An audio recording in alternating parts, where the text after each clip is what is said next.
Assalamualaikum warahmatullahi wabarakatuh. Perkenalkan, nama saya Muhammad Rifki Syahrian, NBI 131 1800 178. Saya mahasiswa dari Untak Surabaya.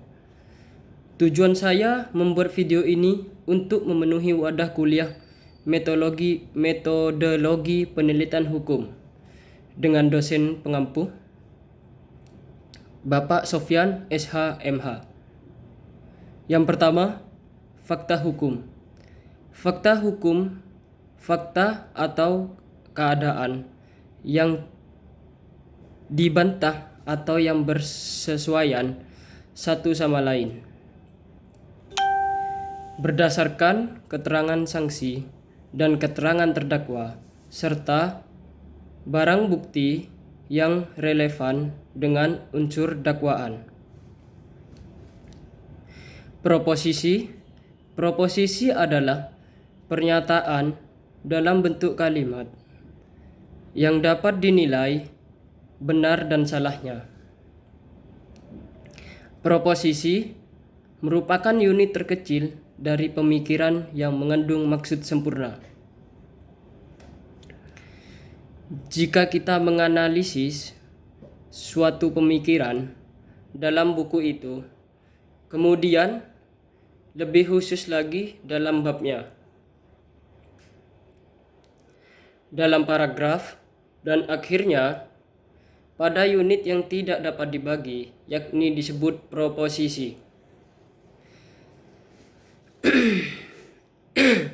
Proposisi itu sendiri masih dianalisir lagi menjadi kata-kata, hanya menghadirkan buku atau pemikiran sesuatu. Isu hukum. Sesuatu merupakan isu hukum apabila masalah itu berkaitan dengan ketentuan hukum yang relevan dan fakta yang dihadapi. Yang kedua, metode pendekatan hukum, yaitu pendekatan perundang-undangan. Metode pendekatan hukum itu terbentuk menjadi banyak, tapi saya menyebutkan beberapa saja. Yang pertama, metode perundang-undangan. Yang kedua, metode pendekatan kasus. Yang ketiga, pendekatan historis. Jenis dan sumber bahan hukum yang dapat digunakan. Apa saja bahan hukum yang bisa digunakan sebagai data? Bahan hukum primer, misal peraturan perundang-undangan, jurisprudensi, dan perjanjian internasional. Bahan hukum sekunder, yaitu bahan yang memberikan penjelasan mengenai bahan hukum primer. Yang keempat, teknik pengumpulan bahan hukum. Bahan hukum dikumpulkan melalui prosedur inventarisasi dan identifikasi peraturan perundang-undangan serta klarifikasi dan sistematisasi bahan hukum sesuai permasalahan penelitian. Oleh karena itu,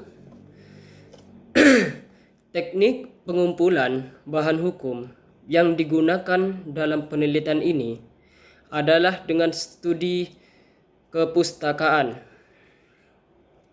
Dan yang terakhir, teknik analisis bahan hukum adalah bagaimana memanfaatkan sumber-sumber bahan hukum yang telah terkumpul untuk digunakan dalam memecahkan permasalahan dalam penelitian ini. Bahan-bahan hukum yang telah berhasil dikumpulkan dilakukan analisis, yakni deskripsi, interpretasi, evaluasi, dan sistematisasi. Sekian dari saya. Assalamualaikum warahmatullahi wabarakatuh.